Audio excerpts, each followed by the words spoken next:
Good evening. Welcome, everybody. Welcome back to another beautiful Sunday, another episode of Baggage Claim with Jaz and Charles, the only show where we teach you how to claim the bag, secure the bag, and most importantly, protect Protect the the bag.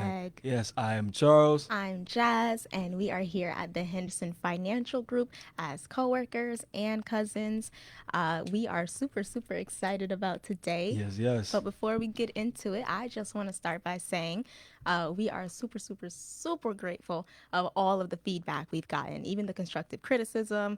It's just been amazing. This is Charles and I's first time like speaking finances on like a platform and actually like up here on the screen. So it's been really awesome having all the support we have and everyone just like letting us know that they like what we're doing. And so we're going to keep going. Man, absolutely. It means so much, like on Sundays, just getting off and someone texts you like, hey, oh, that was fire. That was really helpful. That was really insightful. This was something I didn't know. This helped me a lot. To me, it lets me know we're not wasting our time. It's popular now. Everybody has a podcast. Everybody has something to say.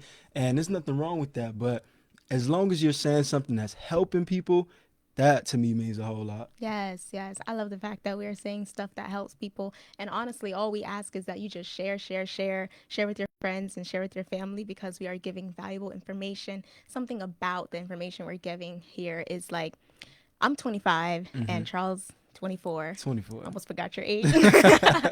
Yeah, so we're 25 and 24. And like, this is a really vital time of decision making Mm. because we all think towards the future and Hmm. like the life we want to have. Even as children, you're like imagining like me and my big house. Like, we Mm. have all these plans, but it's no one really tells you like this is the time where you're making those decisions for your future. Absolutely. Yes. It's the everyday decisions, and no one tells you that. So in school, we had everything set up. You had a set schedule. Your mother told you when to wake up, when to go to sleep, do your homework this time, this time. Well, we're adults now, and there's no one sitting over our shoulders telling us what to do. So every single small decision adds up, whether you're going to cook food on Sunday and meal prep for the week, or are you going to wait and you're going to end up spending money going out the whole week? Are you going to stay home, study, read a book or something, or whatever you do?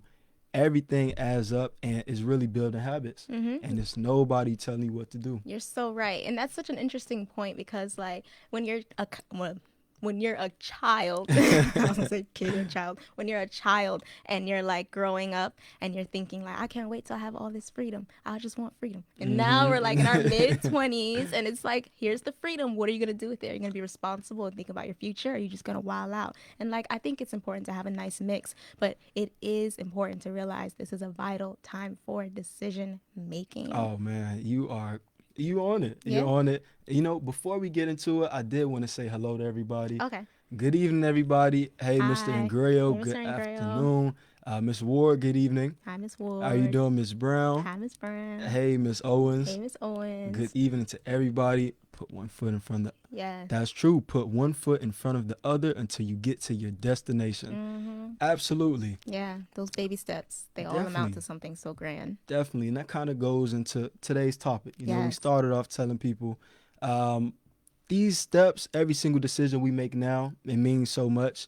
For me, everything, every little decision, it means a lot. For instance, debt, a lot of people are buying homes now, people are purchasing cars, all types of decisions that may not seem like a huge thing right now, but that means so much down the line. You know what I'm That's saying? so true. It's like, what cycle are you stepping into? Are you stepping into the debt cycle? Are you stepping into the money making cycle? That's Are the you one. stepping into the flex and make it look like something is not cycle? Like, this is really time. We're like setting those footsteps towards the future. Definitely. You mentioned flex. Flex, that's a big thing. We should explain what flexing is for the Oh, older you're people. right. You're right. You're right. Stunting, Mm-hmm. showing out, like showing off, Presenting, flashy. making it seem like more than what it is. For Yeah. instance, you go on Instagram, you see the cars. Everyone has a flashy car. You think most people lease it or own it? Hmm. You know, knowing what I know and like seeing the background, because there's what my dad always says, the business and the show. The show is like what you see, there you go. But the business is like what's really going on under the hood, like what's really going on behind the scenes. And the show will have you think that everybody's affording these flashy cars and these foreign cars, but like a lot of times they're leases. And you know what? I will say, I wouldn't say there's anything too wrong with lease. Depends on where you want to go. For instance, with me, but I owned a used car. So that's what I started with, 2015, and I'm still on that same car. You Yeah. know, it's nothing wrong with it. It gets from A to B, and it's reliable. Yeah. You know, Yeah. what about you? You know, it's a little triggering for me because in high school, I got a car in 11th grade. Super, super grateful. It was a used car. Hmm. My father, it was a hand me down from my father. He was driving this old Audi. It was an Audi and it was super, super old. And I was so embarrassed to be driving it, but I also am super grateful. But the thing is, I wasn't embarrassed because it was old. I was embarrassed because like sometimes it would start, sometimes it wouldn't. The Mm. little mirror, like the Hmm. rear view mirror, it used to be hanging. If I hit a Oh speed bump, it man. would like dangle. But yeah, I don't know why my dad likes to drive old cars, but he does. And so he's like, "Here, Jess, here's your car now." And I loved her. I named her Mariah, and I drove her around, and she got me from point A to point B. And even my new car is used. Hmm. It's used, but it's new to me, and that's good enough for That's me. all that matters. Yeah, there you go. Yeah, as long as it gets you from A to B. Hmm. And you know, at the end of the day, people are gonna make their own decisions. Absolutely. You just New want to make, versus old, yeah. lease versus, own. Uh, So I figure we might as well get into it, let them know the pros and cons of each. Does that make Yes, sense? yes, absolutely. Because, like you said, people are going to make their decisions, but there's nothing like making an informed decision. Yeah, That's the once you got one. all the knowledge and you're enlightened, then you can make good decisions. So, yes, leasing does have some pros, Hmm. like a brand new car for less money. You know what I'm Definitely. saying? It's like new and shiny, and you didn't pay for the brand new car. It's kind of like renting. You get to just like experience it and enjoy it for all its newness and then give it back. True, true, true. And on top of that, there's no depreciation. So whenever you get a new car, we always talk about it. Soon as you get that new car, drive it off the lot, it loses so much value. Mm-hmm. If you lease a car, you don't get that. Mm-hmm. There's no depreciation of value because you don't own it. So, you get that new car, you get the 2020, you're leasing it, riding it around. Well, in a few years, you can always trade up and lease a new one again. You don't Oh. own that car and it's not tied to you. So leasing allows you to stay with that new. You stay with the new car. There you go. That's a good Constantly have a thing. new one. Yes, and also if you have a registered business, Mm. you can deduct the cost of your lease on your taxes. You can deduct that from your income Uh, taxes. you know, that makes sense. Could we break that one down? Yes, let's break it all the way down. If you are using your car as a business aid, let's say you've got that Instagram online business and you're running back and forth to the post office, that car really is a part of your business Mm. and you're able to deduct it. Absolutely, That's it makes helpful. sense. A lot of people do that. They, have a home-based business, even if they have a 9 to 5 too. What they'll do, they'll actually purchase the car in the business's name, Hmm. and then they get a deduction for that every month Mm. because, you're paying the lease payments, the monthly payment every single month, and that car is actually, it's kind of like an asset. You Hmm. are using it for the business, Hmm. right? Hmm. So if you have this business and let's just say you have to do shipping, like you said. Hmm. Well, you have to get from point A to point B. Hmm. It's helping you with your business. Hmm. It's used as an asset. You might as well get that deduction. You may as well get that deduction. I feel like every time we drop little like tax gems here, I feel really excited because I'm like, I think it's really important for everyone to realize, aside from like, how do I grow my money? How do I make more money? It's Hmm. also, how can I keep my money? That's Because Uncle true. Sam going to try to take it. He's going to try it every time. So Hmm. you definitely want to find little tips on how you can keep your money. So that's one right there. You just have to make sure that you have enough revenue coming to your business to have that much to deduct in the first place. So Definitely. If just you make it have an make sense. LLC and you're not making any money at all, don't deduct 10,000 a year or something crazy. Even if it's just don't do Just it. make it make Just sense. make it make sense. You You don't know, want to get yeah. that knock on the door. You don't want to get that audit paper, whatever it Make may it make be. sense. Make it make sense. Yeah, you At the know end if of the this day, is for you people or aren't not. dumb. Yes, you know if this is for you or not. Yeah, and my favorite thing that we spoke about with the lease pros will be you always keep a new car. It makes sense. So, a lot of times we see those foreigns, you see the luxury cars, Mm. you know, they would happen to be leased Mm-hmm. and they may not cost as much, but the downside that people don't think about, it's more expensive with the insurance.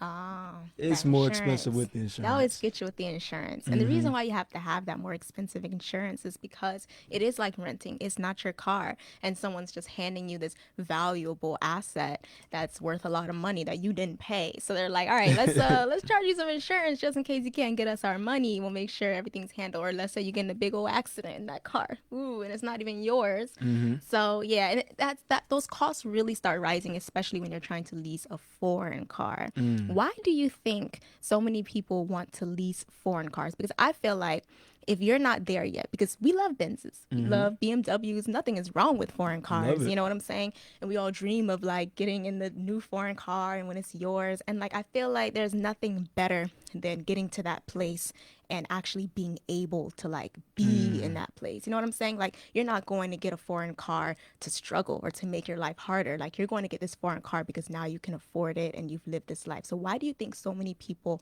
want to like jump ahead and get something that like it's not really on their level yet? Honestly, I think it's because social media. When you look at it, it's popular now. It's popular to appear to be a certain way, whether you are there or not, right? Mm-hmm. So when you go on Facebook, you go on Twitter, Instagram, whatever it may be, people aren't usually posting their lowest moments. What they want to post is their nicest moment, like Mr. and Grill said, the bling bling. They want to show themselves looking good because, like, Mr. Henderson says, it's about the show rather than the business on Mm-hmm. social media. Mm-hmm. And considering that's our culture now, Mm. that's what's popular. So you want to get the lease car. That's what you want to do. You want to flex, show everybody this is what I'm looking like. This is what I'm doing. This is what I have going. But, something that I truly believe is better to actually have it Of course. and not show it than to show it and not actually have it. Absolutely, because when you start trying to keep up with the Joneses, Oh, especially man. in your early 20s, oh, you're going to be keeping up for a long time. That's a long race to run. And the Joneses, they the Joneses, so they're actually living that life. And you're here like, oh, just trying to keep up and just stressing yourself out. So speaking on cycles and like which cycle are you going to step into, don't step into the keeping up with the Joneses cycle because you can't fall off. Then you're just going to look bad like, oh, she fell off, but really you never had it. You're just stressing yourself out trying to look like you had it. Honestly. And there's nothing wrong with leasing, nothing wrong at all. But if you're going to lease, you may not want to get that nice foreign car if you don't have it like that yet, like we just said. Mm-hmm. And then another thing, you can actually tell if it's foreign or not because, I'm sorry, if it's leased or not, you can't customize it. So the Yeah. ones riding around in hot Florida with It's no clear. tents, that's probably a lease. That's Yeah, no one would sign up for that. It's too hot outside. It's hot. It's too hot. Yeah, you can't pull up into some 22s. You can't put No, some rims no. on it. Can't bust the speakers out. Honestly. Yeah, so okay, that's a con for leasing Yep. because the expense, if it's a foreign, and then like you can't customize it, and you also cannot put that many miles on it. You can't just hop in the car and drive cross country because again, it's not your car. So they got Absolutely. mad restrictions on you, like you can't drive it. I mean, it makes sense. It's like renting. If you have a property, you can't have the big house parties all the time because it's not yours. Yeah, it's You can't true. keep it any Not in way that you charge. want. Once you turn that car back in, they're going to check the mileage on the lease. Mm-hmm. And if you went over a certain amount, you get penalized for it. It's Okay. rough. So I feel like we've kind of made a case for owning. Right? Sounds like leasing is not the best idea. It depends on the situation. If you have a business, it's a good idea. Great idea. Yeah, if you have a business with enough revenue, that's a great idea. All right, so when does owning work? I feel like owning works when you got the money, right? And you want the freedom, Yeah. and it's not going to be a strain on you. I wouldn't advise anyone to like, hey, like it's better to own that car, but if you look at the numbers and financially like it's harder, you just shouldn't do it. You know what I'm saying? That makes sense. Yeah, and like when it comes to owning, the thing is you mentioned depreciation earlier. If you buy this car and you own it, like you do have to deal with the fact that it is a depreciating asset. So you'll never be able to sell it for what you bought it for ever again. True, but I will say you still could sell it. That's one thing. With leasing, I want to give a good point of view That's for the true. ownership. That's true. With lease, you put in all this money in, you don't get any of it back. Yeah. So you're leasing and you may have the nice shiny car, you constantly trade up. That's great depending on the situation. But if you want to own it, not only, can you end up selling it later, getting money back, but a lot of times it's actually cheaper to own it, especially like In the foreign in the cars, long run. Yeah, with all those extra costs, they add up. And you're right, you can sell it if you're having a crisis or an emergency. Like, it is an asset and it is worth money. You can sell it. You can't do that with the lease. Your No, car is no. absolutely worthless. And it's yours. A lot Yeah, of people love to be able to say, "This is mine. I own this. yeah, It's yours. You can keep it in any condition you want." that's true. Yeah, whatever Any you want to condition. do. Yeah, so if you like cups in the back seat, if you have kids, soccer practice or spilling drinks in the back seat, whatever it may be. My mom dealt with that growing up. Yeah.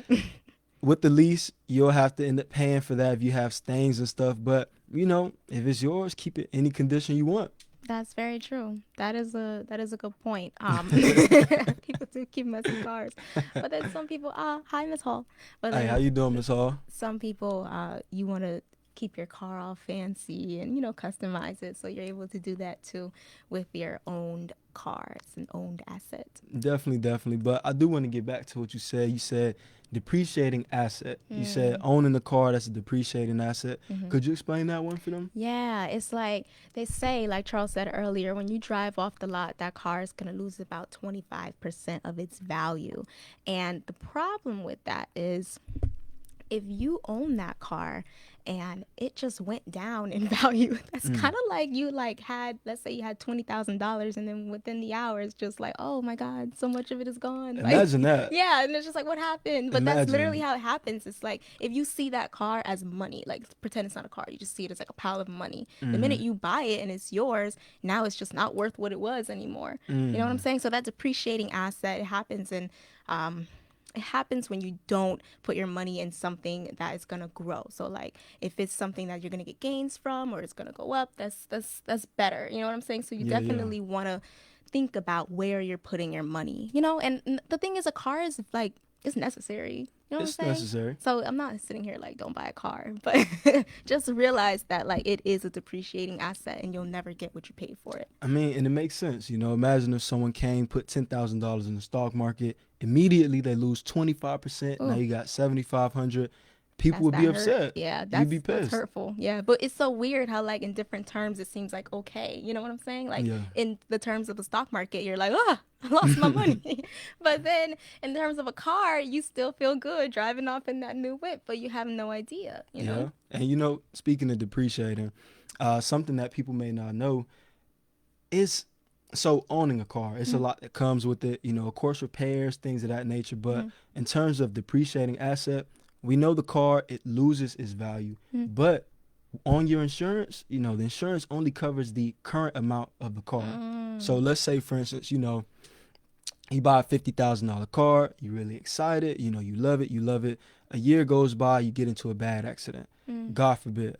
If that car is worth 30,000, 35,000, the insurance company, depending on what you have, they're not covering the 50,000. No. They're covering the current value of the car. Only what it's worth at that moment. That's Yeah, one of the and you're cons. like, no, you don't understand. I paid 50 for it a year ago, and they're like, we don't care, depreciation, and that's just the way it is. Yeah. Yeah.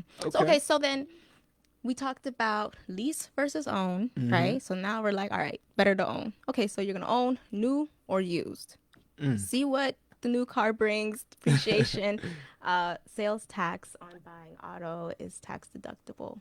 That is very nice to know. Everyone check out the comments from Mr. and Grail's comment. Absolutely. Yeah, so now we're like, all right, new or used. And like we said, we both have used cars. There are pros and cons to used cars. Definitely. I think it depends on the situation. Yeah. Used car is usually less expensive because the depreciation has already happened. That 25% already happened. So now you're buying it at the value right then and there. And if you wanted to sell it within a year, it's usually like around that range, maybe a little less, but you don't have that big chunk of depreciation happening constant. It's really just like that brand new car where that big chunk happens. Okay, I see what you're saying. So, when you get the used car, most of the depreciation has already happened. So it's lost most of its value. So eloquently said. Okay, so from there, it's not too much lower down to go. No, exactly. That makes sense. And you know what? On used cars, a lot of times, cars have warranties. Some used cars actually still have a warranty on it. Mine did. And Yeah? I was like, yes, how Yeah, me many more too. years? Yeah, me too. That's so important. If you're So going to get important. that used car, make sure just check the background, make sure it still has a warranty. That's just one of the benefits, you know. Yeah, yeah. Because we're not gonna pretend we don't know about those used cars being stressful too. You know what I'm Oh saying? It man. sounds all good. Like, don't buy new, buy used. But the thing is, when you buy a used car, you're worried about getting a lemon. A lemon being like something that looks like, Mm. oh, it looks like a fruit. It's yellow and it looks nice. Maybe I should bite into it. But turns out it's like mad sour. So you don't want to get that lemon of a used car. Um, so when you're looking for a used car, it one of the cons is like you definitely have to be more what investigative. Oh, you gotta look deeper You into it. gotta look deep, deep. That makes sense. Yeah, because I bought my used car and like 6 months later I needed to buy all new tires. And I mean Mm. I guess like it's a thing that happens, but it's just that just comes with having a used car. I'm like, oh, these tires are tired. I mean, that's real life. And, you know, I know actually a lot of young people get caught up in that. You know, if you look on the internet, there's always a case for everything. Yeah. There's a case saying, oh, do this. And then there's the exact same opposite case saying, no, do this. Hmm. And it's real confusing. So we actually had a client, he told us that, you know, he purchased a car just a year ago Mm. and now it actually doesn't work. Oh, It's all done. it He has just to don't get a work. whole new Oh my car gosh. because he didn't check the history because Mm. no one told him. You know, he Mm. did his research. He's really smart. He Mhm. always does research. He's an engineer. He looks into things. Love that. But in this case, he didn't have anyone to guide him to tell him, okay, you have to look here, you have to look there. It's Mhm. like, how can you know things if you've never been through it before? Mm. So one thing that he didn't know about was that the engine was flooded before he purchased it. So he got a Oh. used car. The engine was flooded before. They fixed it up, but it still had problems going for it. Mhm. That's something that people don't really tell you too much. Yes, when I bought my used car, I actually was able to take it to a mechanic to get it Mm. checked out. And I didn't just take it to one mechanic, I took it to two mechanics. And I was like, tell me Thorough. what's up. Yes, I was like, any structural damage? Because the last thing you want to do is buy a used car and then they're like, oh, you need a whole new engine like a Mm. month later. Then you're like, why did I get this piece of crap? So yeah, you definitely you have to be super investigative and you want to check the mileage too. True. Yeah, you want to make sure it's not ran to the ground. Oh. Yeah, you definitely want to check that. And try not to get something that's too old if you're going to use. I mean, it's cases, you know, people have to get 2000 cars, 97, whatever it may be. Hmm. Do what works for your situation, but if you can find something that's recent within the last 4 or 5 years or Hmm. above, Hmm. that will help so much more because if you think about it, the newer the car, the less repair time generally that it has, less repairs need to be made on it. Does that make sense? Hmm. Yeah, it's not ran to the ground already. Exactly, Yeah. exactly. So that is helpful. It is. And you know, that's one thing about used cars. Me personally, I cannot wait to get my new car. I can't wait to one day be in a position where I can get a new car. Boom. Those are the magic words right there. You can't wait to one day be in that position. Like, it's okay to crawl before you ball. Oh, you have to. Yeah, it's okay to crawl before you ball. It's not all about flexing and stunting. And I see nothing wrong with having a used car. I wear my used car proudly. Absolutely, same here. Wear it. I But drive it. I don't blame people with new cars either. You know, I think it's some pros and cons to that too. For Yeah. instance, first one being, besides being able to flex, besides being able to stunt, with a new car, you usually need less repairs in the first year, two, whatever it may be. Yes. First few years, you need less repairs. Yeah, you're right. Because if I would have gotten a new car, I would not have to have Mm. all four new tires within like 6 months of buying it. So that is right there. But I feel like I saved so much in the end because I bought my car. I was like a couple years older at the time. Hmm. And it wasn't that expensive. And well, I shouldn't say that because everyone's that expensive is different. But I'll say like I feel like it was a good buy. Even though I still had to buy those tires. I'm like, all right, well, I was gonna have to buy tires at some point anyway. Hmm. So why not get them now? And at least I know the tires I'm driving around on are new. The car may not be new, but the tires are. All right, so clearly you're biased for used cars. I am. What's something good for new? You know, we want to give them perspective. What's something good for new cars? That new car smell. Okay, There you that's go. one. I feel like that's it. Nah, it's always Oh, more. if you're like using it for like a business, like maybe if you're an Uber driver or something, Exactly. yeah, and you have like good stars because your car is so new. Mm-hmm. I don't know. Nah, you definitely could. So I think for some people, it depends on, you know, appearances matter. That's Mhm. what I'm saying. So Uber, that's a clear one, but if you're a salesperson, a lot of times clients are going to look at your car and Mm. they'll judge you off of that. Mm. For instance, if you're trying to sell them something that costs a lot of money, they Mm. want to know that you're in the same position as them. Now, Mm. not always, but whatever it may be, realtors, whatever your case may be, a new car could be best for you because it's aesthetically pleasing. Does that make Mm. sense? Yeah. Yeah. But then then the part of me that's like, okay, forget what people think. But I get what you're saying in terms of like doing it for business. Sometimes you have to have that appearance, Yeah, right? your dad actually did it. Mm. He leased a car, but he had the brand new BMW, but that was way back when he was younger. Mm. You know, Are we talking about like the 80s? The Come on, 90s? don't go too hard. It What are we was. talking about? I just want to use it as an example. So he Okay. was actually someone who sold, and he had the hoopty. He used to break down until one day his boss actually saw, his car and was like, you know Yes. what, I you remember the actually story. need to get a new car. Just get something that people can look at and they'll look at you and know you're about business. Mm-hmm. That's not everyone's profession. That's If you're true. working at McDonald's, that's okay, but you probably don't need the newest BMW or whatever. But in this case, something newer would help out. Mm-hmm. So what you're saying is it's different for everybody. Hmm. Everybody's situation is different. Everybody's car needs are different. Because again, if you're that Uber driver, you want a fancier car. Understandable, make more money. So it's really just about the decisions. It all goes back to the decisions. Because you said something earlier, you can find a case for each side on the internet. You can Hmm. always find a case for any side of anything on the internet. So there are pros and cons for each, and it's really just about your decision making. Absolutely. I'm glad we gave this information because it's confusing. It Yeah. is confusing on the internet, but just being equipped with this knowledge, this is like real world example. A lot Mm-hmm. of people in our age group are in that time period of life where they're purchasing cars, where they're purchasing houses, things of that nature. Mm-hmm. And I feel like this is really useful right now. It's Mm-hmm. useful to them right now. Yeah, and also just sharing the knowledge that a car is a depreciating asset. So you don't want to put too much. If you don't have a lot, don't put most of what you got in something that's gonna depreciate. That's like literally, if you don't have a lot of money, don't put most of your money in the stock market, and then you lose some money. And you're like, oh snap, like you have to be smart about the decisions you make. So think of it as the same way. You don't want to put all your money into something that's really not even that important because again, any car is going to get you from, well, I can't say any No. car, no, not any car, Nah. but new or used, lease or own, its purpose is to get you from point A to point B.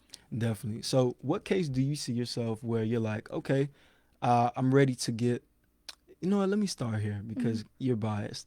Will you ever get a new car or will you always get a used one? I'll get a new car eventually. I've got like this vision of myself in a brand new Jaguar. It's blue. It's a truck. Mm-hmm. And one day I'm gonna just pull up to the dealership and be like, "Hey, pull my new car around." And like the way I see it for myself Mm-hmm. is when I'm there. You know what I'm saying? I don't see That's what I'm myself. asking. What Yeah. does there mean? Ooh, like financially? Yeah, for yourself. Oh man, when I've got enough money to where all my bills are paid effortlessly and I've just got that income coming in and it's just like extra income and I'm just stacking my paper. You know what I'm saying? When like Yeah, all my priorities are taken care of, I have a list of things that I want to do before I spend a lot of money on a brand new Jag. Get what I'm saying? So it looks like when a lot of my goals are accomplished. What about for you? I say for me, once I'm financially independent, and same case where Hmm. I don't have to worry about, bills and things of that nature as much. When that's like nothing. Exactly, where No I have money in the enough bank. income coming in. Yeah. When things are good, Yeah, which should yeah, be very soon, very, very yeah, soon. yeah. So, if we're giving any advice today, it would be to don't be afraid to. Oh my God, my voice just broke. It would be to don't be afraid to crawl before you ball. Don't be afraid to not keep up with the Joneses. And don't feel like it's super important to flex and to appear like you're doing something bigger than what you are. Just work hard and enjoy it when you get there. That's like when I was younger and I really wanted to wear makeup because all my friends in school were wearing makeup. And my mom's like, no, have something to look forward to. Don't wear makeup now. Wear makeup later. And I'm like, all right, whatever. But like now that I'm older, it makes sense. Like you don't want to just put yourself in situations where you're not ready for it yet. And then eventually when you do get there, and if you've waited and like done it right, it's gonna feel good. Because imagine me right now, like I want my Jag now. And I'm like, oh snap, my car payment coming around. What am I Hmm. gonna do with my car payment? You know what I'm saying? Like, you don't want to set yourself up for tough situations. Absolutely, absolutely. Well, I hope we were able to help out. We gave some information on whether you should, lease versus own, and then if you're gonna own, should you get a new or a used car? If you have any questions, anything else, Google is free. But also, if you have any questions deeper Mhm. than new or used, give us a call here at the Henderson Financial Group, 305-825-1444. We didn't say the number once today. We Nah. usually do it like 5 times an episode. So we'll do it twice. 305-825-1444. Give us a call. Absolutely. That's everything for you? Yeah, I'm good. Is that everything for you? Everything is good. Thank you, everybody, for watching. All right. Have a great one, Thank you, guys. Mr. and Grail.